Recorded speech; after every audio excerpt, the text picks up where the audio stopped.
Buenas tardes. Vamos a comenzar el capítulo de cardiología en el cual tenemos varios temas a tratar. Vamos a comenzar con las generalidades, en este caso con fisiología y semiología cardiovascular. Importante recordar que el corazón, cuando va a trabajar, normalmente lo hace bajo dos enfoques, un enfoque eléctrico y un enfoque hemodinámico. Van a ver que todas las alteraciones se encajan en estos dos grandes grupos de interés, eléctrico e hemodinámico. Cuando nosotros hablamos de las propiedades del corazón, hay que recordar que tenemos propiedades como el vasmotropismo, que es la excitabilidad, la conducción, que es el drogmotropismo, el automatismo, el cronotropismo, el inotropismo, que es la contracción, y la luminiscencia, que es la relajación. Son las propiedades del corazón. Vamos a ver más adelante en los capítulos de farmacología cómo estas propiedades terminan siendo importantes a la hora de usar diferentes fármacos. Importante en la radiografía recordar los bordes cardíacos. Cuando uno estudia una radiografía, en este caso una radiografía posterior-anterior, si el paciente colabora y en caso no colaborara, una radiografía antero-posterior. Nosotros tenemos una radiografía típica en el cual no solamente vemos el corazón, sino también tenemos que ver si el pulmón está congestionado o tiene algún tipo de alteración, ya sea derrame pleural, ya sea una inversión vascular pulmonar, en el caso de la hipertensión pulmonar, asociada a la radiografía del corazón. Una forma gráfica de conocer los bordes cardíacos y conocer qué estructuras es con una radiografía típica como esta. Vemos en el borde derecho la vena cava superior y la aurícula derecha. En el borde izquierdo, de arriba para abajo, la arteria aorta, la arteria pulmonar y la aurícula izquierda, y abajo el ventrículo izquierdo. Recordar que el ventrículo izquierdo y la aurícula derecha se ven muy bien en las tomas frontales y en las de perfil se ven mucho mejor el ventrículo derecho y la aurícula izquierda. Cuando nosotros queremos ver si un corazón es grande en una radiografía, podemos usar el índice cardiotorácico. Una forma fácil y práctica de hacerlo es midiendo los extremos más alejados del corazón y eso relacionarlo con lo que vendría a ser la distancia de la línea media de la columna hacia la parte más externa del tórax. Si vemos que X es mayor que Y, diremos que tiene un índice cardiotorácico mayor a 0.5, por lo tanto hay una cardiomegalia asociada. Es una manera muy indirecta de conocer cardiomegalia en el caso de asociarlo a una insuficiencia cardíaca. Cuando hablamos de la anatomía cardíaca tenemos que de todas maneras tratar lo que son las coronarias. La aorta saca dos arterias coronarias, derecha e izquierda. ¿Se relacionan con las funciones del corazón? Sí. Primero la arteria coronaria derecha, que sale de la aorta, va a salir y darle vuelta al surco auriculoventricular y termina en una descendente posterior, que es la arteria de la dominancia. En el 85% la descendente posterior sale de la coronaria derecha, por lo que le dicen que la dominancia es derecha. Si saliera en el 15%, que lo hace de la circunfleja, hablaremos de una dominancia izquierda. La coronaria derecha es bastante característica porque da irrigación predominante tanto en el nódulo sinusal como en el nodo auriculoventricular.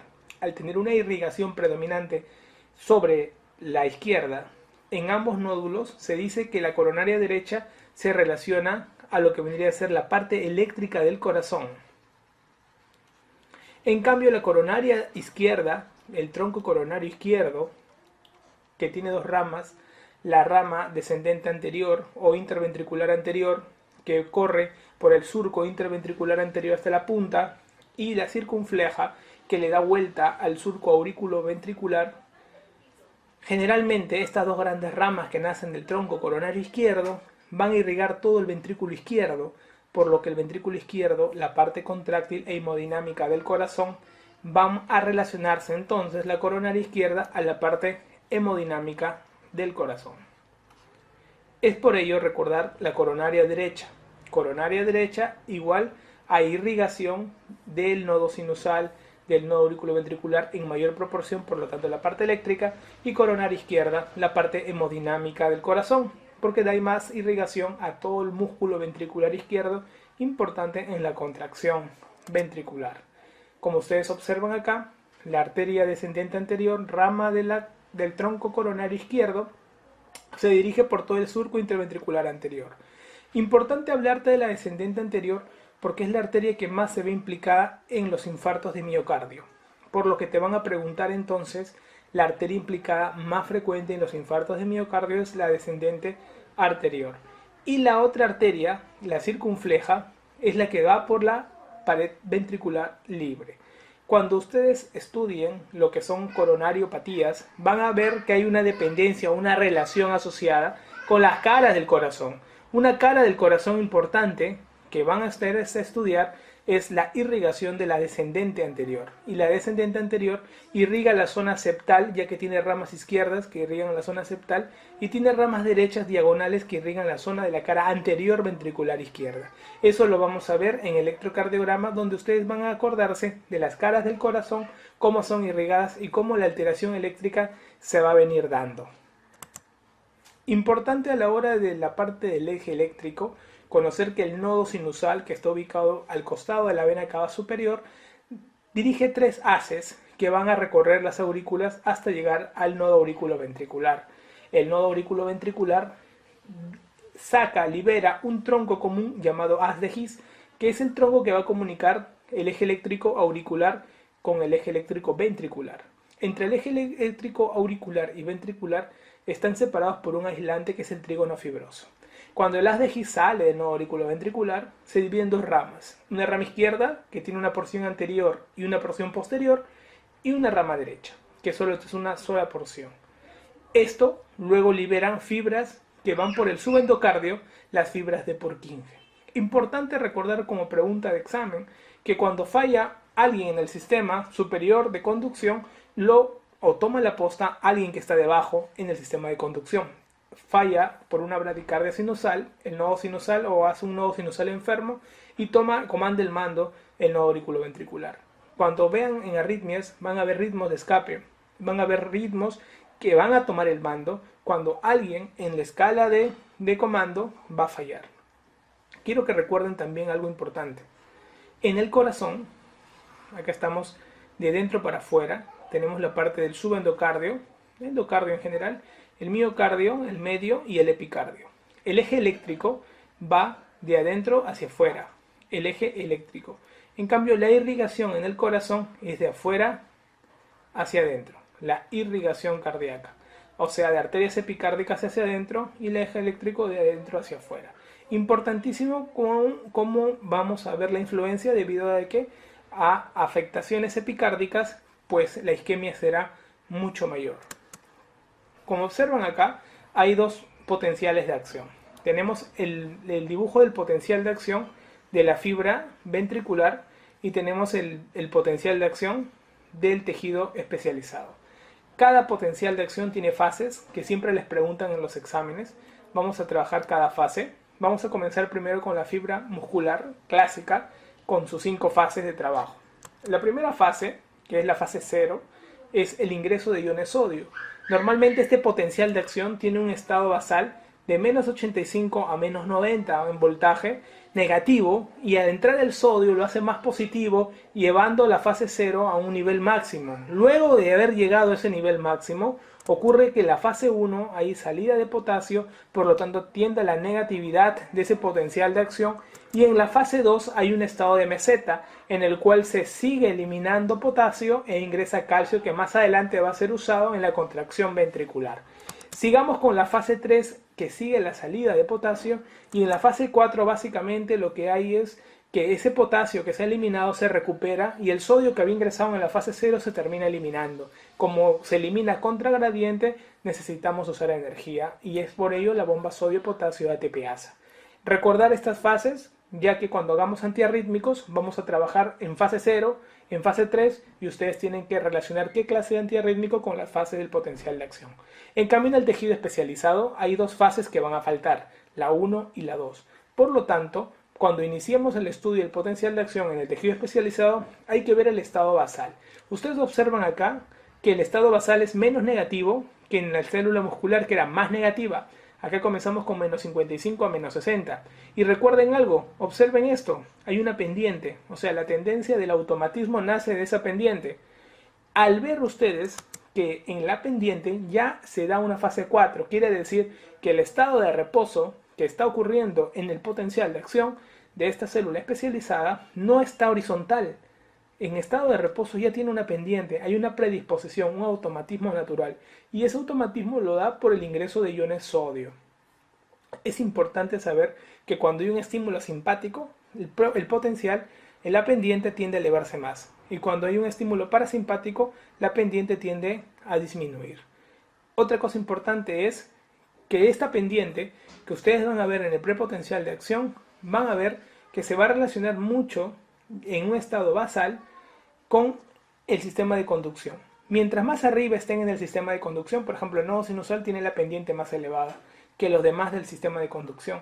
Por eso es que el orden jerárquico de automatismo, de ganar, de despegar más rápido la frecuencia, es mientras más elevado estés en el sistema de conducción.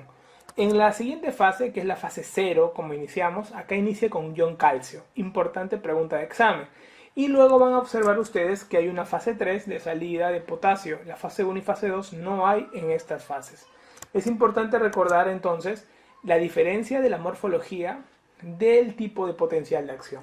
Cuando ustedes vean los diferentes potenciales de acción dependiendo del lugar donde comienza la despolarización, van a observar que la tendencia a aumentar la línea de meseta es mayor mientras más va bajando. Lógicamente, hasta llegar al músculo, la línea de meseta será mayor porque necesitamos mayor ingreso de calcio para la contracción. Importante recordarlo. Recuerden también que el eje cardíaco normalmente está entre menos 15 grados y 90 grados. Ese es el eje cardíaco. Cuando está por arriba de esto, se dice que el eje está derivado a la izquierda, y cuando está a la derecha de este valor, se dice que el eje está derivado a la derecha. Eso lo veremos en electrocardiografía, generalidades, para que puedan ubicar ya el trabajo del vector cardíaco, importante en las alteraciones cardíacas, ya que de todas las alteraciones del EKG es lo primero que nos llama la atención, la alteración del eje cardíaco. Cuando comienza el potencial de acción, vemos nosotros que la placa motora, la disponibilidad de nervio sobre la placa de disposición motora, y al hacer el estímulo colinérgico, lo que se descarga en la membrana eléctrica celular, ya que tienen digitaciones internas, esas digitaciones internas que vendrían a ser los túbulos T, van a llevar el mensaje. Llevan el mensaje de la despolarización a través de los túbulos T, que terminan teniendo comunicación con el sarcolema, y el sarcolema y el retículo sarcoplasmático. Lo que ocurre es la liberación de iones calcio. La liberación de iones calcio que se da por la despolarización de estos túbulos T, que permiten la salida citosólica de calcio, hacen de que el calcio tenga un mecanismo de trabajo muy importante con todo el sistema contráctil. El aparato contráctil, ustedes van a ver la unidad funcional contráctil es la sarcómera. Una sarcómera está entre dos líneas Z. Las líneas Z son las que limitan la sarcómera. Pregunta de examen. Cuando uno estudia la unidad funcional, va a estudiarlo con bandas, que pueden ser bandas oscuras o bandas claras. Una forma de recordar es lo siguiente viendo este gráfico. Las líneas Z componen los límites de la sarcómera. Cuando ustedes observen la banda clara, una mnemotecnia es con banda I y light, para que se acuerden, las bandas claras, ¿ok? Van a observar la banda ancha o la banda oscura con la banda A. La banda A o la banda oscura de dark, para que recuerden cuáles son los límites. Entonces, dos bandas claras limitan una banda oscura, importante. Y recordar que sobre las bandas claras solamente tienen contacto con la actina, que vendrían a ser estos filamentos. En cambio, en las bandas oscuras tenemos también el contacto de la miosina. Debido a que la miosina y la actina van a estar en contacto, se ve todo de manera oscura. Y hay una zona, que es la zona H, que lo que va a ocurrir en esta zona H es que solamente se van a ver los filamentos delgados de la miosina. Por lo tanto, pregunta de examen, no ha venido con zonas, pero sí ha venido cuáles son los espacios limitantes de la sarcómera con las líneas Z. Las líneas Z están al medio de las bandas I, dos bandas I limitan una banda A, y en la banda A sí vemos actina y miosina. Importantísimo. Recordar que en la contracción la banda A prácticamente no cambia de grosor, más las bandas claras tienden a disminuir su longitud durante la contracción. Pregunta de examen. Entonces, a la hora de estas bandas y zonas llevarlos a un espectro mucho mayor, nos va a permitir conocer cómo es ese mecanismo del trabajo del calcio. El calcio, cuando ingresa al citosol y ya tiene contacto, va a buscar un lugar de trabajo y lo hace con la troponina. Al unirse con la troponina en unión con el calcio, lo que ocurre es que estimula una alteración de la morfología de la tropomiosina, que normalmente la tropomiosina está intermediando la unión de actina y miosina, está en el medio. Al entrar la troponina con el calcio, alteran la tropomiosina separándola y haciendo que se queden frente a frente la actina y la miosina, y al estar frente a frente inicia la contracción.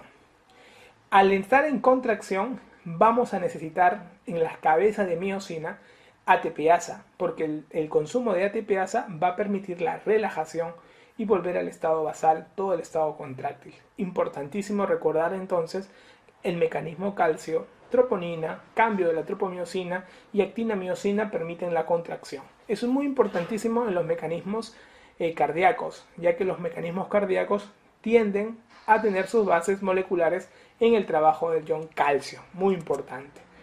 A la hora de recordar las leyes del corazón como una bomba, porque ya vamos entrando a entender la fisiología y un poco el mecanismo de trabajo cardíaco, vamos a recordar algo muy interesante. El corazón como una bomba recae en el trabajo de funciones que van a comenzar con una actividad básica, que es medir la presión arterial. Tú, desde que mides la presión arterial en una persona, comienzas a jugar con las variables que tienes dentro de ella. La presión arterial es la multiplicación de la resistencia periférica total por el gasto cardíaco. ¿Ok? Entonces tú, cuando escuchas la presión arterial, tú escuchas 5 ruidos de Korotkov, pregunta de examen, y comienzas a escuchar el primer ruido, ¿no? Tú insuflas, ya lo vamos a ver en hipertensión arterial, tú insuflas la presión 20 a 30 milímetros de mercurio más del probable basal que tiene, de repente él es 120-80, normalmente su presión, yo le insuflo hasta 150 y comienzo a disminuir a 2 milímetros de mercurio por segundo. Y luego veo el primer ruido, me voy a acordar del primer ruido, el sistólico, y me voy a acordar del quinto ruido, el diastólico. Solo en algunos casos vamos a medir en el cuarto ruido, en el caso de embarazadas, pacientes con insuficiencia aórtica severa, en niños, adultos jóvenes. Tienden a tener una presión diastólica más baja de lo normal, por lo cual ahí se va a contar el cuarto ruido. Entonces tú escuchaste la presión arterial y ahí nace tu semiología cardiovascular, porque esto es la mezcla de la resistencia vascular periférica por el gasto cardíaco. Pero el gasto cardíaco se desdobla en varias variables, porque el gasto cardíaco, ¿cómo lo hallas? Normalmente de lo más sencillo a lo más complejo. ¿Cómo mido gasto cardíaco? Un ecocardiograma que mide varias variables por fórmula te puede hallar el gasto cardíaco. Pero tú quieres ser más invasivo. Perfecto. Puedes usar un catéter de Swan-Ganz, colocando el catéter por la yugular anterior, que viaja normalmente hacia la aurícula derecha, el ventrículo entra en la pulmonar y se enclava en la arteria pulmonar derecha. A través de ahí puedes indirectamente estudiar el gasto cardíaco.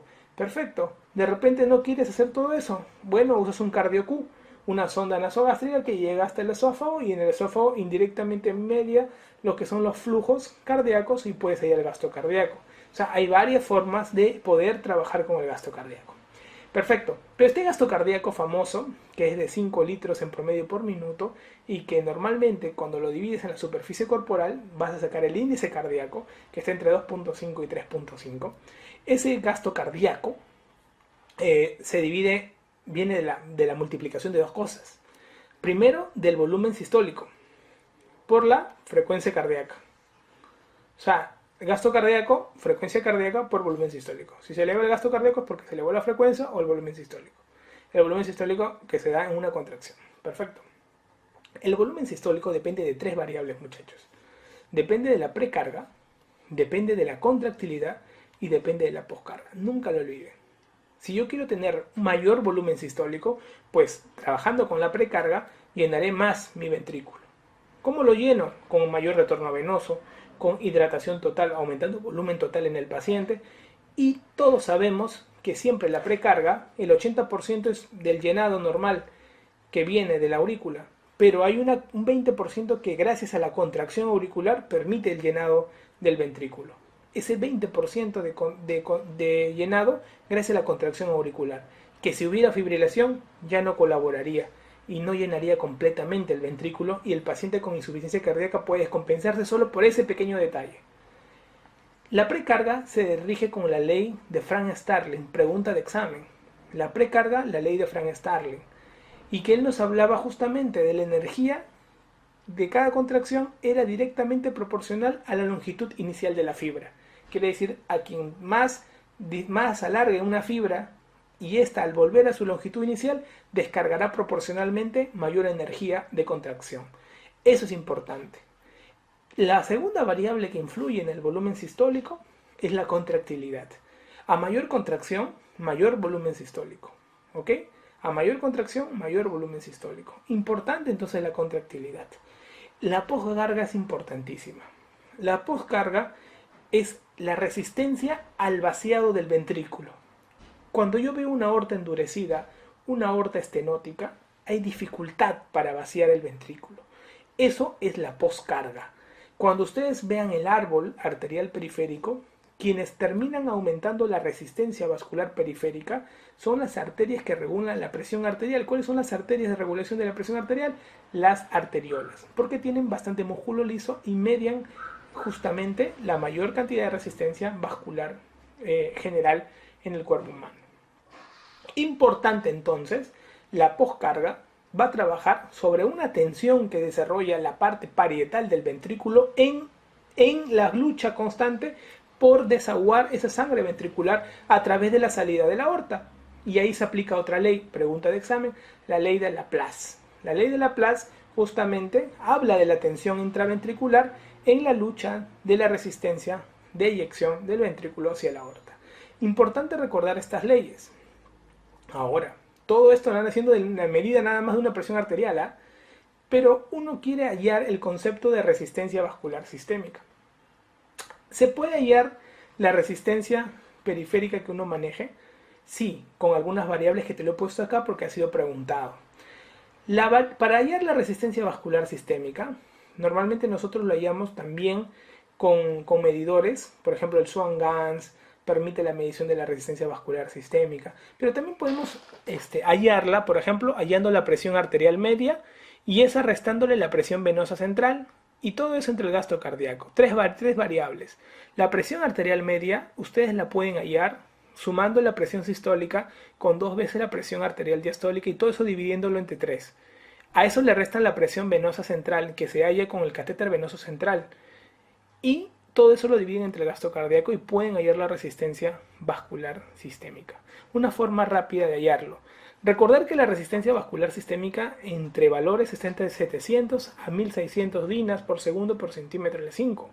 Importantísimo encontrar el valor necesario de estas variables para poder un poco relacionar cómo trabajan todas estas variables básicamente, y es un poco el trabajo hemodinámico cardíaco del corazón como una bomba. Recordar que la presión arterial media se asocia con la presión de perfusión tisular y lo ideal es tener en un paciente una presión arterial media mayor de 65 básicamente. Respecto a los reguladores del corazón, no hay que olvidar que tenemos reguladores rápidos y reguladores lentos. Los reguladores rápidos, porque son reguladores que van a ayudar tantos por presión o por receptores químicos a controlar el corazón de una manera violenta. Por ejemplo, nosotros tenemos receptores a nivel carotidio y a nivel carotidio tenemos receptores de alta presión, carotidio y aórtico. En ambos tenemos receptores de alta presión. Ahí tenemos varoreceptores, carotidio y aórtico. Cuando viene la alta presión de estos varoreceptores, la respuesta es una bradicardia y una disminución de la presión arterial. También tenemos receptores o quimiorreceptores carotidios. Estos quimiorreceptores carotidios como van a responder es lo siguiente: sensan una disminución de la presión arterial de oxígeno Y al censar hipoxemia, lo que hacen es estimular al corazón dándole una taquicardia y un aumento de la presión arterial. O sea, los valorreceptores y los quimiorreceptores de respuesta rápida permiten censar rápidamente algunos movimientos en el corazón. Casi siempre todos mediados por el nervio vago, que termina dando una inervación especial sobre el nodo auriculoventricular. Importante, también tenemos receptores de baja presión.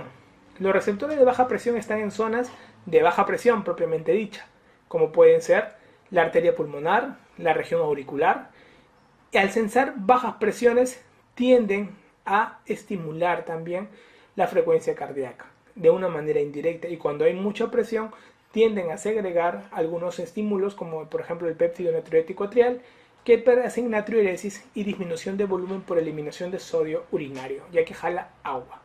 Pero así como hay reguladores rápidos de la presión arterial, tenemos reguladores lentos que se asocian al sistema renina-angiotensina-aldosterona, que eso ya lo vamos a ver en nefrología. Básicamente de un control total, de un control lento, que un control que no se da de un momento a otro, sino instaurándose en los próximos días y semanas. El corazón, cuando trabaja, gasta oxígeno de diferentes maneras. Una forma de gasto de oxígeno es por la frecuencia cardíaca. Como pueden observar acá, cuando hay poscarga elevada también se gasta. Cuando hay contractilidad y estrés de la pared también lo hace. Entonces necesitaremos un fármaco que disminuya la frecuencia cardíaca y la contractilidad, y para ello están los beta bloqueantes. Por eso los beta bloqueantes aumentan la sobrevida de los pacientes con insuficiencia cardíaca. Pero también tenemos que disminuir la poscarga, o sea, necesitamos a alguien que haga vasodilatación, y para eso están los IECAs. Por eso los IECAs y los beta bloqueantes mejoran la sobrevida de los pacientes con insuficiencia cardíaca. Si se dan cuenta, lo que más gasta o consume oxígeno en el corazón es la frecuencia cardíaca y la poscarga, y una la ayuda el beta bloqueante y la otra los IECAs. Por eso es que terminan ayudando al consumo, disminuyendo el consumo de oxígeno y mejorando una sobrevida a la larga en ese corazón. Cuando uno recuerda los ruidos cardíacos, yo me acuerdo estar en cuarto año, tercer año de medicina, con mi estetoscopio, y escuchar los ruidos cardíacos. Escuchar un ruido cardíaco, el dum-tac famoso, nos hacía interpretar muchas cosas. El primer ruido, el cierre de las válvulas auriculoventriculares. El segundo ruido, el cierre de las sigmoideas, ¿no? Y a veces escuchabas un dum-track, o sea, como que hubiera en inspiración, por ejemplo, había una separación normal del cierre de las sigmoideas. Normalmente la válvula aórtica se cierra antes que la pulmonar, ¿ok? La válvula aórtica se cierra antes que la pulmonar, ¿ok? Es un poquito más floja la aorta. Entonces, en estado fisiológico no se siente esa diferencia de cierre de una y otra. Casi se siente como un mismo sonido, dum-tac, dum-tac. Pero en algunos casos se va a sentir el sonido del dum-track, como si estuvieran separándose el segundo ruido. Bueno, fisiológicamente lo puedes lograr con una inspiración prolongada, pero patológicamente también se puede dar. ¿En qué grados la pulmonar se retrasará un poquito más en su cierre? Cuando tenga mucho volumen y flujo que de salida, ¿no? Por ejemplo, si tienes una hipertensión pulmonar y el ventrículo de por sí derecho está luchando para llegar flujo a la pulmonar, va a haber una demora en el cierre de la válvula sigmoidea pulmonar. En este caso se va a dar pues un enlentecimiento en el cierre de la pulmonar y se va a ver una separación. En algunos casos puede ocurrir en sentido inverso, que la aórtica demore más en cerrar que la pulmonar. Entonces hay un desdoblamiento, sí, pero paradójico, porque tiende a hacerse al revés. Y esto puede ocurrir también en algunos casos de ¿qué? De hipertensión arterial, porque hay una resistencia mayor al cierre, puesto que hay mucha resistencia de vencer el ventrículo izquierdo, demora en el vaciado de la sangre y pues termina cerrándose después que la pulmonar. Pero en algunos casos hay un desdoblamiento fijo, como si estuvieras en inspiración todo el tiempo. Hay un desdoblamiento fijo del segundo ruido. Esto ocurre clásicamente en la comunicación interauricular, donde el flujo que llega al ventrículo derecho es tal que constantemente tienes un alto flujo y por lo tanto hay un desdoblamiento fijo del segundo ruido. Eso es muy preguntado en los exámenes, por lo tanto tienen que recordar. Entonces ustedes escuchan los ruidos cardíacos clásicos en este momento y también escuchan algunos ruidos que pueden aparecer. Esos ruidos que pueden aparecer son el tercer y cuarto ruido, que acá lo estamos dibujando, el tercer y cuarto ruido. El tercer ruido tú lo puedes escuchar en estados normales, fisiológicos y en algunos patológicos, pero el cuarto ruido siempre es patológico, nunca lo olviden. El tercer ruido lo puedes escuchar en cuadros clínicos de alto volumen, por ejemplo, una embarazada tiene más volemia, puedes escuchar un tercer ruido.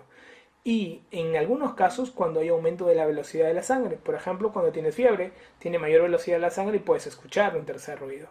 En cambio un cuarto ruido siempre es patológico y siempre lo van a asociar porque hay un mal relajamiento del músculo ventricular. El cuarto ruido se origina porque hay una contracción de la aurícula y al contraerse la aurícula esa sangre cae sobre el ventrículo y lo chapotea. Entonces al chapotear la sangre del ventrículo justamente se da el origen del cuarto ruido por una mala relajación diastólica. Importante recordar entonces, muchachos, en qué patologías puede escuchar un tercer o cuarto ruido. La insuficiencia cardíaca. La insuficiencia cardíaca es una patología donde se puede escuchar el tercer ruido, clásicamente, y un cuarto ruido ya cuando la insuficiencia está recontra avanzada. Para escuchar el primero, el segundo, el tercer o cuarto ruido, depende cómo uses tu estetoscopio. Tu estetoscopio con la membrana, tú puedes escuchar el primero y el segundo ruido con tranquilidad, pero con la campana vas a escuchar mejor las estenosis y el tercer y cuarto ruido. Con la membrana también puedes escuchar los clics, los chasquidos, los refuerzos de ritmo sinusal que se pueden dar, estos refuerzos entre comillas presistólicos que darían el cuarto ruido, se puede escuchar también en algunos casos. Recordar entonces, dentro del ciclo cardíaco, no solamente los ruidos, sino las fases de trabajo. Normalmente tenemos la sístole y tenemos la diástole. ¿Cuál es más larga en duración, muchachos? ¿Sístole o diástole? ¿Qué me dicen? La diástole. La diástole tiende a durar más, por eso que cuando hay taquicardia, el corazón disminuye su diástole, o sea, es la que más se va a sacrificar en una taquicardia. ¿Cuántas fases tiene la sístole y cuántas la diástole? La sístole tiene 2 fases y la diástole tiene 3. En la primera fase de la sístole hay una contracción isovolumétrica, que van a ver ustedes, y luego hay una eyección, y sale todo el flujo ventricular. En cambio la diástole se origina con una relajación isovolumétrica, se relaja, luego hay un llenado ventricular y al final hay una contracción o lo que es el refuerzo presistólico, que vendría a ser la contracción auricular, donde hay el llenado de la sangre al final de la diástole, donde esto colabora un 20%, ¿no? Acá prácticamente vemos 80% de llenado, acá 20% del ventrículo en diástole. Entonces, cuando hay una patología cualquiera que sea, generalmente comienza con afectación diastólica y luego hará una afectación sistólica. Sabiendo entonces que la diástole es muy importante en el llenado y en casos de taquicardia es la que más se va a sacrificar. Cuando ustedes hablen de las variables del corazón, tienen que recordar la fracción de eyección. La fracción de eyección nace de la proporción de lo que vendría a ser el volumen que se ha eyectado, que vendría a ser este, sobre el volumen que había al final de la diástole, que era este. Esa proporción generalmente es un valor que si es más de 55%, o sea más de 0.5, estamos bien. Pero cuando es menos de 50% o menos de 0.5 hablamos del grado de insuficiencia cardíaca. ¿Ok? Entonces es importante que vayan recordando que la fracción de eyección es un factor pronóstico de insuficiencia cardíaca.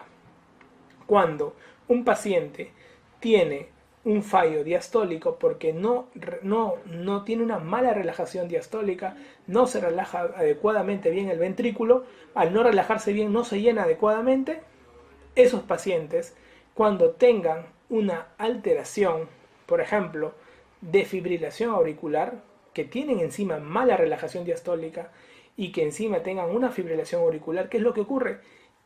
La contracción de llenado, que era 20%, ya no se va a dar. Y ese 20% que le hace falta al ventrículo hace que se descompensen de una manera como una cascada de eventos desafortunados y trata el paciente de descompensarse. En pacientes con miocardiopatía hipertrófica restrictiva o hipertrofia secundaria por envejecimiento, por fibrosis por envejecimiento, tienen una mala relajación diastólica. Y al tener una mala relajación diastólica, a esos pacientes no les puede pasar una fibrilación porque automáticamente se descompensan de manera cardíaca. ¿Haciendo de qué? Básicamente, ese poquito volumen que llega al ventrículo, al no haber entra en insuficiencia cardíaca descompensada. Una variable interesante, muchachos, que ha venido en las preguntas de examen es el pulso venoso. El pulso venoso tiene 4 variables que quiero que recuerden.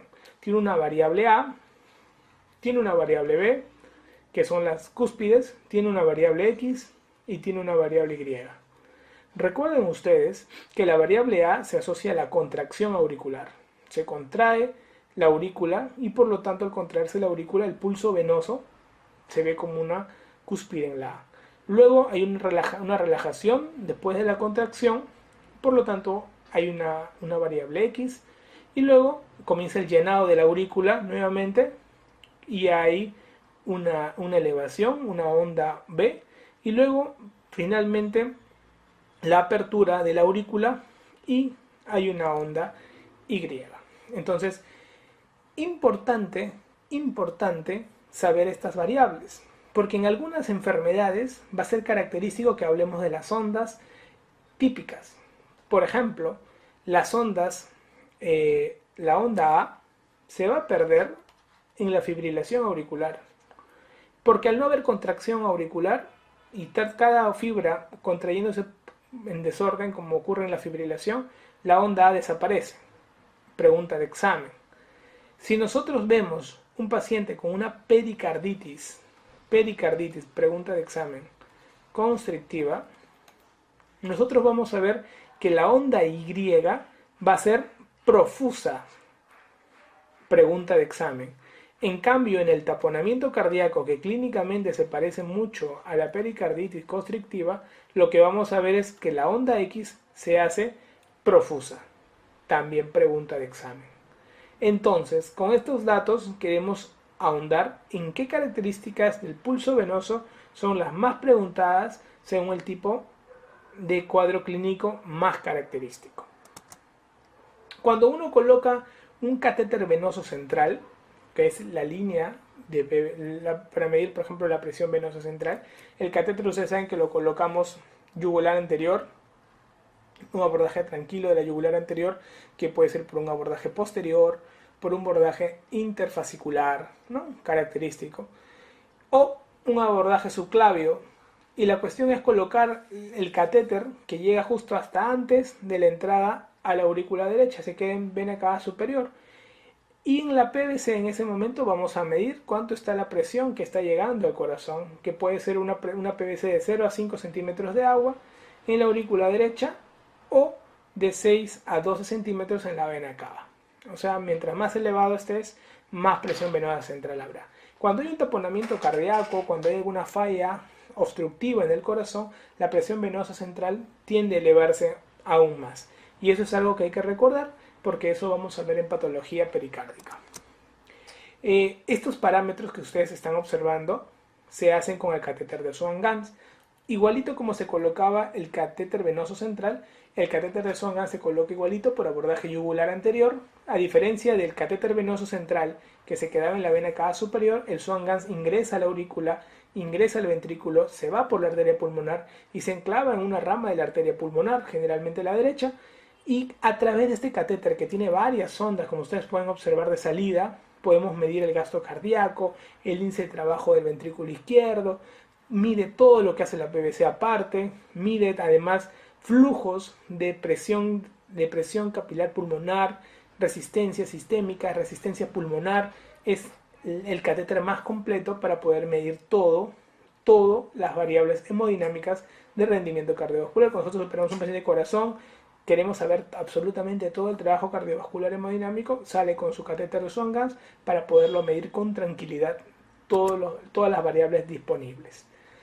Recordar un concepto bioquímico importante. Ustedes saben que los órganos tienen diferentes flujos sanguíneos dependiendo básicamente la masa que ellos tengan, ¿no? Por mililitro por minuto por 100 gramos de tejido, los riñones son los órganos que reciben mayor flujo de sangre por mililitro por 100 gramos de tejido. Y las glándulas suprarrenales son las que reciben el segundo puesto. A veces se confunden con el cerebro o el corazón, pero no, por mililitro, por milímetro, por minuto, por 100 gramos de tejido, los riñones son los que reciben mayor flujo sanguíneo, no lo olviden. Recordar que dentro de esta redistribución de flujo hay algunas zonas de control humoral local de flujo sanguíneo como la adenosina. La adenosina es una sustancia que permite regular flujo local y permite trabajar a nivel de los esfínteres precapilares y sobre todo aumentando el flujo sanguíneo sistémico. No lo olviden y lo hacemos recordar, no solamente recordando los flujos de volumen sanguíneo por órgano, sino porque a nivel local va a comenzar a haber una serie de distribución de mecanismos de mayor flujo sanguíneo. ¿Recuerdan ustedes la creación de las prostaglandinas? Hay prostaglandinas que quisiera recordar en cardiología. Ustedes saben, acá le he puesto toda la escala de creación de las prostaglandinas. Hay algunas que van a tener mucha importancia clínica. Por ejemplo, en la creación del tromboxano A2, el tromboxano A2 es básicamente una sustancia proagregante. Prácticamente, a diferencia de las prostaglandinas, el tromboxano A2 es proagregante. El tromboxano permite la agregación plaquetaria, permite la forma de coágulos, permite el daño endotelial, permite que haya todo lo que no queremos en cardiología. A diferencia de la prostaglandina I2, que tiende a dar vasodilatación, que tiende a enfrentarse a la endotelina, porque la endotelina y el tromboxano A2 se potencian, en cambio la prostaglandina I2 es vasodilatadora, es antiagregante plaquetario. Y algo que quiero que recuerden es que ambas, tanto el tromboxano A2 como la prostaglandina I2, vienen de una misma base de la prostaglandina H2, solamente que la diferencia de las enzimas hace de que una vaya por un mecanismo agregante y el otro mecanismo antiagregante. Es importante recordar, dentro de todos estos mecanismos de las prostaglandinas y su relación con la parte cardiovascular, que van a haber algunas sustancias que van a estimular o van a bloquear la parte farmacológica relacionada a la producción de prostaglandina. Por ejemplo, cuando usemos aspirina, la aspirina de 100 miligramos es una aspirina cardioprotectora que evita la agregación plaquetaria sin elevar los efectos adversos hemorrágicos cuando se toma dosis de 500 miligramos, por ejemplo, que es más analgésica. La dosis antiagregante de la aspirina de 100 miligramos y bloquea la aspirina de manera irreversible a la COX-1. Ustedes saben que las plaquetas viven 7 días y al bloquear la COX-1 lo que hacen es evitar la producción de receptores de agregación plaquetaria y ponen inútil a la plaqueta. Por eso es que cuando un paciente se va a operar, se suspende la aspirina una semana antes, ya que en una semana se hace el recambio plaquetario. Algo parecido ocurre con el clopidogrel. El clopidogrel, a diferencia de la aspirina que bloquea el COX-1, bloquea a nivel de los receptores ADP, permite que no haya una agregación plaquetaria y por eso también se tienden a suspender antes de las cirugías generalmente. Las prostaglandinas, cuando nosotros las consumimos, ustedes saben, quienes van a alterar su producción son los AINES. Y los AINES van a alterar la producción no solo de prostaglandinas como el tromboxano, sino también con prostaglandinas como la I2, que son las que más nos van a ayudar y son las que terminan definiendo un poco la protección cardiovascular, ya que la prostaglandina I2 se enfrenta constantemente a la endotelina. La endotelina es la que tiende a la vasoconstricción, tiende a la agregación plaquetaria y tiende al daño endotelial. En la célula endotelial, cuando ustedes hablan de la parte endotelial en general, si agarran todo el tejido endotelial, diremos que es el órgano más abundante del cuerpo. Ustedes saben que las células endoteliales van a producir óxido nítrico. El óxido nítrico trabaja a través de la guanilato ciclasa. Pregunta de examen. La guanilato ciclasa permite la fosforilación, ¿no? La desfosforilación prácticamente, y forman GMP cíclico. Al desfosforilizar la GTP, permiten el GMP cíclico. Y el GMP cíclico, para volver nuevamente a otros estados, utiliza las fosfodiesterasas. Y acá viene una pregunta de examen. Las fosfodiesterasas, tenemos la 3-fosfodiesterasa, la 5-fosfodiesterasa. Hay algunas fosfodiesterasas que van a ser bloqueadas por algunos fármacos que trabajan en cardiología, y es importante recordar. O sea, tú formas óxido nítrico, tu óxido nítrico permite la vasodilatación, el óxido nítrico trabaja con la guanilato ciclasa, la guanilato ciclasa permite la desfosforilación de GTP a GMP, y cuando GMP va a volver a GTP, lo hace gracias a las fosfodiesterasas, pero estas fosfodiesterasas son bloqueadas por algunos fármacos. Un fármaco es el sildenafilo famoso. El sildenafilo bloquea a nivel de las 5-fosfodiesterasas, pregunta de examen, y que va a bloquear, en este caso, prácticamente el efecto al no darlo, al bloquear el sildenafilo, el efecto de la fosfodiesterasa, mantiene al paciente en un estado de vasodilatación. Por eso es que contraindica el uso de nitratos con sildenafilo, ya que los dos tienden a potenciar el efecto vasodilatador. Pregunta de examen. Hay algunos fármacos que bloquean a nivel de otras fosfodiesterasas, como el cilostazol. El cilostazol bloquea también a la 3-fosfodiesterasa. El cilostazol, al bloquear a la 3-fosfodiesterasa, lo que ocurre es lo siguiente. Justamente lo que queremos es un efecto de vasodilatación. En este caso, bloqueando la fosfodiesterasa vascular periférica, vamos a tener un efecto vasodilatador arterial. En los pacientes que tienen claudicación arterial, tienden a usar cilostazol, bloqueando las fosfodiesterasas que permiten la vasodilatación, en este caso periférica. Entonces, eso quiero que lo recuerden bastante, ya que es el efecto de las células endoteliales normales es producir óxido nítrico en un lado, y el óxido nítrico con la prostaciclina tienden a la vasodilatación y a la disminución de la proliferación, básicamente del daño arterial. En cambio, a contraposición está la endotelina 1 y el tromboxano, que permiten la vasoconstricción y la proliferación celular, y eso es muy importante. El endotelio permite la vasodilatación, permite un efecto antiinflamatorio, antiproliferativo y anticoagulante, como es teniendo la antitrombina 3, que es el anticoagulante natural del ser humano. Entonces, todos estos mecanismos han sido preguntados y quiero que los recuerdes bien a la hora de dar el examen. Algunos efectos deleterios de una hormona importante en cardiología, la angiotensina 2. La angiotensina 2 viene de lo que vendría a ser la producción de justamente el angiotensinógeno angiotensina 1 y de la angiotensina 1 a la angiotensina 2. La angiotensina 2, así como hay efectos de mejora de la presión arterial, tiene un montón de efectos adversos, como cuáles: vasoconstricción anormal, activación del sistema nervioso simpático, estimula la producción de aldosterona y de aldosterona cardíaca, que permite la remodelación miocárdica, haciendo de que un miocardio que se ha elongado o que ha trabajado excesivamente tienda a la fibrosis, tiende a dañar la angiotensina 2.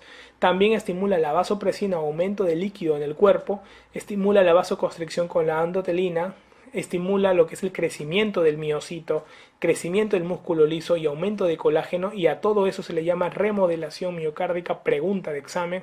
Aumenta la producción de superóxido y eso hace que haya mayores radicales libres y mayor alteración, aumenta la agregación plaquetaria y aumenta lo que son los procesos de trombosis. O sea, la angiotensina 2 tiende a dañar mucho la parte cardiovascular, por más que es un efecto crónico, un efecto que no es agudo, es un efecto que se va madurando en el tiempo. Y hay que recordar estos efectos de la angiotensina 2.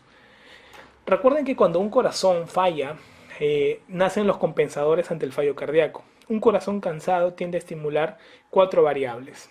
Por ejemplo, mi corazón está cansado, no se contrae adecuadamente, pero van a haber los 4 fantásticos que van a ayudar a que, a pesar del poco trabajo del corazón, gracias a estos 4 fantásticos, entre comillas, el corazón va a permitir redistribuir toda la oxigenación y la parte sanguínea a todo el cuerpo.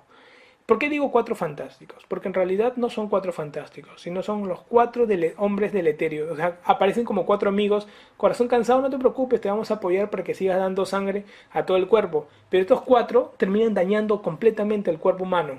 ¿Por qué? Comienza el sistema nervioso simpático apoyando. No llega sangre, no hay problema. Taquicardia, comienza a darle taquicardia al corazón. Más contracción cardíaca. Al comienzo pareciera que le estuviera apoyando, a la larga eso termina matándolo. La hormona antidiurética, listo, no te preocupes, haremos que haya más agua para que pueda redistribuir más flujo, y comienza a sobreagregar al paciente de agua y a la larga esa cantidad de agua termina trabajando más el corazón y termina matando al paciente. La endotelina. La endotelina, al producir anormalmente el endotelina, hay una tendencia a la vasoconstricción y aumento del trabajo cardíaco y básicamente daño endotelial en la poca producción de óxido nítrico con pésima perfusión tisular distal porque no hay producción de óxido nítrico. El sistema renina-angiotensina-aldosterona. Ustedes saben el gran daño que hace el sistema a la larga, tratando de apoyar al inicio el aumento de la regulación hídrica, pero a la larga, ¿qué es lo que termina viendo? Termina viendo mayor flujo sanguíneo, termina viendo mayor cantidad de hipervolemia anormal y sobre todo remodelación miocárdica indirecta. Entonces, estos cuatro fantásticos al comienzo que te apoyan, te compensan, pero a la larga terminan matándote. Por eso que los beta bloqueantes, los IECAs y la espironolactona terminaron siendo los fármacos de mayor supervivencia en los pacientes con insuficiencia cardíaca porque bloquean de una manera directa o indirecta a estos cuatro factores. Dentro del curso de enemas en cardiología, los enemas cuando se presentan, vamos a ver que en algunos grados te permiten, por ejemplo, saber que un edema es cardiológico cuando es un edema duro, frío, bilateral, en ambos miembros inferiores. Los edemas, por ejemplo, en nefrología tienden a ser blandos, tienden a estar en zonas laxas como los párpados. Los edemas de los cirróticos, por ejemplo, son edemas más generalizados, son edemas duros también, más generalizados, fríos, que se asocian al problema de la hipoalbuminemia. Tienden a ser fríos y blandos, a diferencia de los nefróticos que son blandos y más tibios. Y también los edemas de los nefríticos, que cuando se presentan son como nefróticos también blandos, pero tienden a presentarse en zonas laxas, como les digo. Entonces los edemas es un mundo grande de poder interpretar cuándo es un edema normal. Un edema normal en una persona no debería pasar del tobillo, ¿no? Y en gestantes no debería pasar de la rodilla, si es posible, pero después que un edema suba de la rodilla y se comience a esparcir por arriba de la rodilla, ya estaríamos hablando de un estado que si se va del miembro inferior hacia arriba, estamos hablando de un estado anasárquico, ¿no? Entonces, la forma de gradación de cada edema y darle un puntaje a cada uno de ellos también es bastante diferente en uno u otro. En el caso de los edemas, la forma de gradación algunos lo hacen por la depresión, el signo de Godet o de la fobia. Si tú presionas y hay un tiempo en el cual se va formando nuevamente, volviendo a su estado basal, hay algunos que lo catalogan de esa manera y le ponen grados. Hay otros que como norma usan una cruz si es hasta el tobillo, dos cruces si es hasta la rodilla, tres cruces si es hasta la cadera, cuatro cruces si es todo. Hay otros que son por la zona de edema que va esparciéndose, van viendo el grado, ¿no? Entonces, solamente recordar edemas en cardiología para hablar del mixedema, del linfedema. El mixedema prácticamente se ve en el hipotiroidismo, es un edema totalmente duro, tosco, áspero a la piel. En el linfedema, en cambio, se ve un edema que también es un edema un poco duro, no es frío, es un edema bastante localizado en una región del cuerpo, no tiende a ser bilateral como en el caso del mixedema, es unilateral, generalmente hay una agenesia, una alteración del drenaje linfático y hay linfedema asociado. El edema venoso por presión hidrostática, por ejemplo insuficiencia venosa crónica que tiende a haber edemas, también es un edema con alteraciones de la piel, eczematosas, con un color azulino, un color verdoso de la parte plantar del pie. El edema del nefrótico y el nefrítico es un edema blando, un edema que aparece en zonas laxas como el párpado, un edema que tiende a mejorar durante el día, a disminuir durante el día. Es un edema distinto, ¿no? Un edema del cirrótico es un edema que se mantiene, es un edema que se puede presentar de manera anasárquica al inicio, comenzando desde el abdomen y subiendo, y vas viendo el edema de una manera que respeta la gravedad, a diferencia de los otros edemas más frecuentes, que son el cardíaco, un edema duro, frío, bilateral en miembros inferiores, muy característico. El del nefrótico, blando, y de la insuficiencia renal también hay un edema de la insuficiencia renal, o del paciente con insuficiencia renal crónica que no se dializa y tienden a tener edemas por todo el cuerpo anasárquicos. Y siempre cuando pienses en edema Y cuando pienses en cambios renales, cambios de problemas cardíacos, hepáticos, el peso diario. Pesarlo de un día a otro y controlar el peso para poder ver la sobrecarga hídrica que está teniendo este paciente, ¿no? Es una forma en general para recordar un poquito de edemas, parte clínica. Respecto al pulso, ¿qué te puedo hablar? Cuando tú tocas el pulso arterial, básicamente las ondas que tú vas a observar permiten saber qué tipo de pulso son, ¿no? Un pulso rápido pero con poca onda, pero rapidísimo, un filiforme se le llama, es uno de los pacientes chocados, característico. En cambio hay algunos pulsos bruscos grandes que generalmente tienden a ser fuertes, como un martillo de agua de la insuficiencia aórtica, o el pulso Zeller, también rápido, amplio, también se va a presentar. Tenemos el pulso Parvus Tardus, siempre lo preguntan, es el pulso más preguntado en la historia del residentado médico. Es el pulso que se presenta en la estenosis aórtica que hay que recordar, ya que es un pulso porque justamente hay una estenosis característica y vamos a observar nosotros de que hay una salida enlentecida del flujo y a la vez la amplitud es baja. Parvus et Tardus. El Bisferiens es un pulso que tiene dos ondas sistólicas y una onda diastólica, a diferencia del dícroto que tiene una onda en sístole y una onda en diástole. El Bisferiens y el dícroto se tienden a ver en la insuficiencia aórtica también. La insuficiencia aórtica es bien característica en pulsos y en soplos. Preguntan bastante insuficiencia aórtica en pulso y en soplo. Así como lo preguntan en insuficiencia cardíaca, el Bisferiens y el dícroto, y en insuficiencia aórtica también el Zeller, también te preguntan soplos característicos de ciertas enfermedades últimamente. Así que eso cuando llegamos a soplos lo vamos a comentar.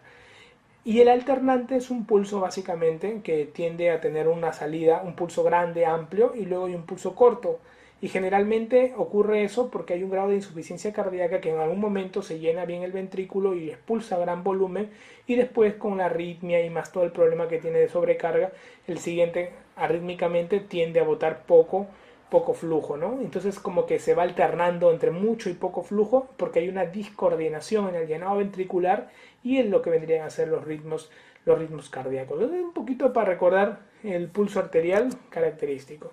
Los pulsos, muchachos, se clasifican cuando ustedes describan, ¿no? Ponen así, ¿no?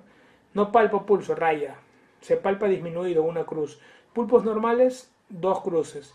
Se palpan aumentados 3 cruces y muy aumentados 4 cruces. Generalmente así describimos qué pulsos nosotros podemos palpar. Palpamos los pulsos carotídeos, el pulso braquial, el pulso radial, todo en miembros superiores. En miembros inferiores comenzamos con el pulso aórtico, el pulso femoral, el pulso popliteo, el pulso tibial posterior, el tobillo interno, a parte de atrás agarramos el pulso tibial posterior y el pulso pedio, como para poder reconocer los pulsos que nosotros estamos presentando. El pulso paradójico es un pulso interesante, ya que generalmente en el pulso paradójico, ¿qué ocurre? Normalmente cuando hay una contracción, ¿qué hay tendencia? ¿A aumentar o disminuir el pulso? La tendencia es a aumentar, ¿no es cierto? Un pulso, porque hay una contracción, el pulso tiende a aumentar. Pero ¿qué ocurre? Ocurre de que en algunos estados hay una compresión extrínseca, como en el taponamiento cardíaco, por ejemplo. Acá hay una compresión extrínseca.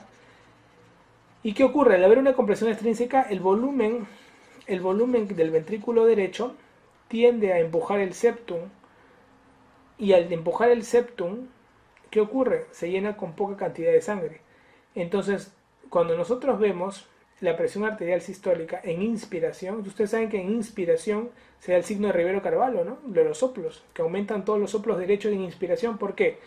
Porque aumenta el flujo del ventrículo derecho, al inspirar jala más sangre, hay más retorno venoso. Entonces, como se llena de sangre en el ventrículo derecho, en inspiración, ¿qué ocurre? Comienza a llenar tanto, y como hay una compresión extrínseca, el septum se tiende a bombar y ocupa espacio en el ventrículo izquierdo.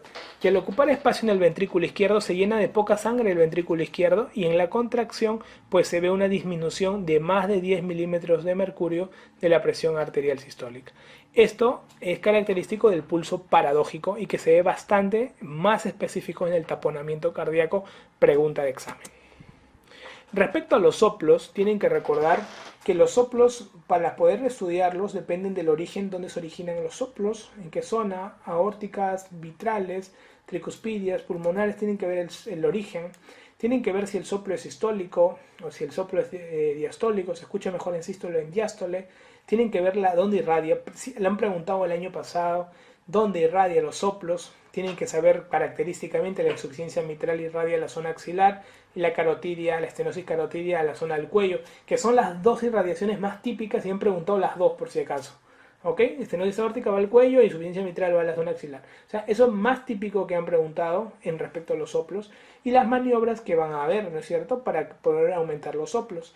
Si yo inspiro, viene más flujo al ventrículo derecho, por lo tanto los soplos que aumenten en el lado derecho a la inspiración serán, ¿qué cosa? Soplos de origen derecho. En cambio, el origen izquierdo no se influencia por la inspiración. Ese, por ejemplo, es una maniobra. ¿Ok? Ese, por ejemplo, es una maniobra. Entonces, la mnemotecnia que hemos usado es OSIM para poder, cuando lleguemos a valvulopatías, vamos a poder interpretar mejor los soplos de cada valvulopatía basado en el origen, basado si es sistólico o diastólico, basado en la irradiación y si usamos alguna maniobra para aumentar o disminuir cada soplo. Es interesante saber que dentro de los soplos sistólicos y diastólicos vamos a observar que los soplos sistólicos son fisiológicos siempre y los soplos diastólicos siempre son patológicos. ¿Ok? Entonces los soplos, tú puedes tener un soplo y es nada más porque has estado corriendo, ha habido mar hiperflujo pulmonar y todo, y puede ser un soplo sistólico, pero un soplo diastólico siempre te habla de una patología importante. El signo de Rivero-Carvalho, que lo hemos visto, que justamente es el soplo que aumenta a la inspiración, nos habla del origen del soplo de válvulas derechas. El signo de Kussmaul igualmente, igual ustedes están acostumbrados a algunas maniobras, por ejemplo, si ustedes hacen la maniobra de Valsalva, al pujar, ¿qué es lo que ocurre normalmente? O al ponerse en cuclillas, ¿qué es lo que ocurre? Cuando yo me pongo en cuclillas hay mayor retorno venoso. Al haber mayor retorno venoso, los soplos, al tener mayor flujo de volumen, ¿qué es lo que ocurre? ¿Tienden a aumentar o tienden a disminuir? Eso es lo que ustedes tienen que pensar. Si yo tengo una posición en cuclillas, tengo mayor retorno venoso y al venir mayor cantidad de sangre, pues el volumen que va a venir en general van a tender a aumentar los soplos. ¿Ok? Van a tender a aumentar los soplos. Las maniobras de Valsalva igualmente. Si yo hago una maniobra de Valsalva, ¿qué es lo que va a ocurrir? Al hacer una maniobra de Valsalva, hago un aumento de la presión pleural. Al aumentar la presión pleural, ¿qué ocurre? Hay una disminución del flujo y hago disminución de volumen y también voy a poder interpretar si hay aumento o disminución de los soplos. Entonces, yo cuando veamos en el curso de valvulopatías, vamos a observar ante cada maniobra, según la posición, cómo cada soplo, según la valvulopatía, va a aumentar o va a disminuir. ¿Ok? Nunca olviden el ejemplo de que mejor cerca el origen. Siempre, si escuchan un soplo, estudien lo mejor cerca al origen y sobre todo la irradiación sigue el flujo de la sangre. Si es insuficiencia mitral, se supone que volvía a la aurícula izquierda y tendía a ir hacia atrás, por eso era la región axilar. Si era estenosis aórtica, se iba al cuello. O sea, la irradiación sigue la corriente de sangre. Eso no lo olviden. Esta parte lo vamos a trabajar bonito, en estas generalidades, en la parte de valvulopatías, para que un poquito entiendan cómo van a interpretar una u otra. ¿Ok? Acá están las maniobras en algunas enfermedades, por ejemplo, el prolapso de la válvula mitral, el velo posterior, ¿no?, de la válvula mitral y la miocardiopatía hipertrófica obstructiva. ¿Qué ocurría? Por ejemplo, cuando llegue menos sangre, acá al ventrículo izquierdo llega menos sangre, ¿qué ocurre al llegar menos sangre?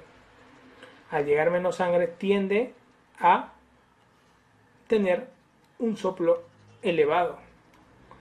¿En qué casos yo voy a hacer de que venga menos sangre? Las maniobras de Valsalva.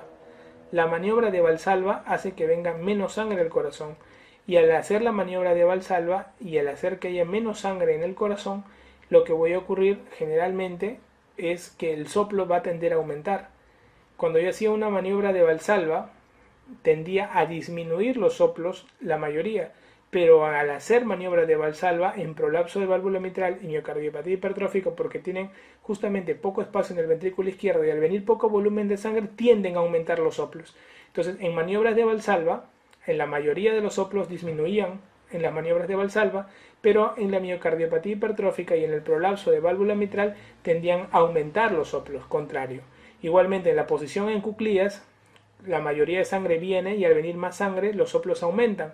Pero acá, en cambio, al venir más sangre, ¿qué ocurre? Los soplos tienden a disminuir, porque al venir con gran cantidad de sangre, tienden a llenar todo el ventrículo izquierdo y acá tienden a disminuir los soplos. Lo contrario de lo que ocurriría en una porción normal, donde la posición nuclear aumenta los soplos y la maniobra de Valsalva disminuye los soplos, estos se comportan de una manera distinta a todos los demás soplos. Es una forma de recordar.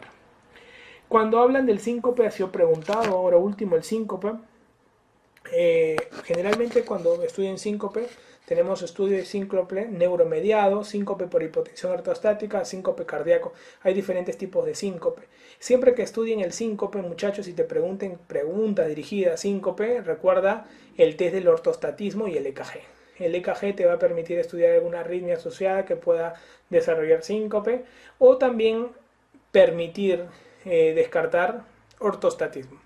El ortostatismo, al descartar con el test de ortostatismo síncope o descartar con el electrocardiograma alguna alteración eléctrica, tú ya, si has descartado esos dos, alteraciones eléctricas y test de ortostatismo negativo, comienzas a hacer todos los estudios. Comenzamos con el Holter, donde vamos a permitir buscar bloqueos que puedan haber asociados. Comienzas estudios con ecocardiografía, incluso algunos terminan haciendo pruebas de esfuerzo, cateterismo y el test de basculación, que es el TIL test que se utiliza en estudio de síncope, no necesariamente es como decir el gold estándar para estudiar síncope, pero sí es importante saberlo. Recuerden que las causas de síncope son estas que he puesto: neuromediado, por hipotensión ortostática o síncope cardíaco. Por eso es que los primeros test preguntas de examen de síncope para poder estudiar son el EKG y el test del ortostatismo. Dependiendo de ello, vas avanzando con los demás tests. Bueno, el shock, básicamente, solo para recordar 3-4 cositas. Antes hacíamos esta mnemotecnia, siempre se las muestro, porque en la palabra tratábamos de dibujar todos los tipos de shock que habían, ¿no? Ahora básicamente nos hemos terminado en tener el shock hipovolémico, tenemos el shock cardiogénico y tenemos el shock distributivo, ¿no? De todos los tipos de shock terminamos en estos 3 tipos de shock. Los shocks se caracterizan porque tienen una mezcla de hipotensión arterial, hipoperfusión tisular y disfunción orgánica. O sea, para hablar de shock tiene que haber disfunción orgánica, tiene que haber algún tipo de hipoperfusión tisular y puede haber agregado siempre un grado de hipotensión arterial. Se tienen que mezclar los 3 para hablar de un estado de shock. Si solo hay hipotensión arterial y no hay hipoperfusión tisular, no hay disfunción orgánica, yo no puedo decir que está en un shock. Solo puedo hablar de un estado de hipotensión arterial por X razones. Si la hipotensión arterial bien la compenso, puedo ver la causa, lo corrijo, no llego al shock y por lo tanto no hay ninguna alteración típica. A veces, por ejemplo, tenemos un paciente con una hipotensión arterial asociado, no sé, tomaba un beta bloqueante que bradicardizó y su hipotensión arterial, y por eso el shock no, porque no hay disfunción orgánica, no hay hipotensión tisular. Si yo veo el lactato, por ejemplo, está elevándose, veo que está hipotenso, con lactato elevado, veo que la creatinina se eleva o veo que las transaminasas se elevan, veo que algún marcador de daño se está elevando, alteración neurológica, se vuelve encefalopático, o sea, yo veo todo eso, la bilirrubina se eleva, entonces estoy analizando que sí está entrando en un estado de shock. Entonces es importante poder diferenciar los tipos de shock. Y ahorita en las diferenciaciones de las preguntas de examen, cuando te hablan de shock, te hablan del cardiogénico, del hipovolémico y del distributivo.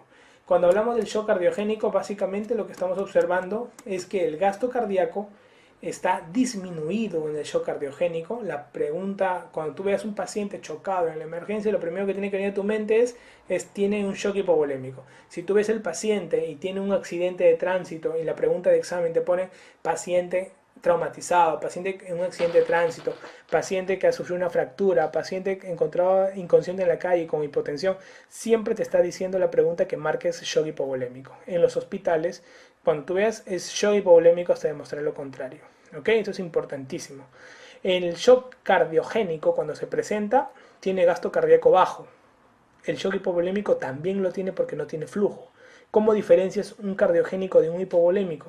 Fácil, lo vas a diferenciar porque va a haber alteración en la presión venosa central. Entonces es importante que cuando diferencias un cardiogénico de un hipovolémico, tienes que medir la presión venosa central. El cardiogénico, como la bomba está fallada, la presión venosa central está elevada. En cambio, el hipovolémico no tiene flujo, gasto cardíaco bajo y también tiene presión venosa central baja. O sea que no hay forma. Si tuvieras un Swan-Ganz, medirías presión capilar pulmonar. En el cardiogénico estaría elevado y en el hipovolémico también estaría bajo. Pero como normalmente llegamos hasta estos tres datos, normalmente con esto vamos a diferenciar. Cardiogénico, gasto cardíaco bajo, hipovolémico, gasto cardíaco bajo. En ambos la resistencia vascular sistémica está elevada. Nos va a diferenciar la presión venosa central. En cambio en el distributivo, donde la causa más frecuente es el estado séptico, eso sí vemos bastante en los hospitales, vamos a ver que el gasto cardíaco que está elevado porque hay una vasodilatación, el paciente está vasodilatado, hay un hiperflujo y el gasto cardíaco tiende a estar elevado. Está elevado, pero la resistencia vascular sistémica, como está vasodilatado, tiende a estar disminuida. Y eso es muy importante a la hora de la diferenciación. Cuando uno estudia la sepsis, recuerda que la sepsis, cuando ya está dentro del estado de shock séptico, la sepsis es la causa más común de shock distributivo. El tipo de patógeno que causa sepsis varía según la población estudiada. En nuestro país no tendemos a tener estudios clarificados de decir qué tipo de germen o qué tipo... son estudios muy pequeños. Generalmente, por ejemplo, en Estados Unidos, la mayoría, ahora la tendencia es que las bacterias gram positivas, por ejemplo, se han vuelto como que los patógenos más responsables de sepsis grave y shock séptico. A diferencia de antes que era más de los gram negativos, ahorita los gram positivos se están tomando como que una importancia mayor. Ahora aparecen nuevos gérmenes más resistentes, sobre todo en las unidades de cuidados intensivos, que son causa muy importante de los estados de sepsis. Cuando tú analizas un poco de shock cardiogénico, te vas a dar cuenta que la causa más frecuente de shock cardiogénico es el infarto de miocardio. El infarto de miocardio en un 40% como causa de shock cardiogénico por problemas de cardiomiopatía. Otras causas de shock cardiogénico son los arrítmicos y otros los mecánicos. Pero no te olvides que el infarto de miocardio es el que más asocia a shock cardiogénico. Y del infarto de miocardio, la afectación de la rama descendente anterior es la más frecuente afectada. Por eso cuando hacías tu serum, te hacían abrir las tres cavidades, cráneo, tórax y abdomen, y tenías que abrir el corazón y cortar el septum muscular, básicamente cardíaco, y poder encontrar la zona de necrosis. Entonces es importante a la hora de la definición. Muy bien, muchachos, esto es todo con respecto a generalidades y vamos a pasar a los temas de desarrollo para que podamos entender en profundidad cada uno de ellos. Muchas gracias.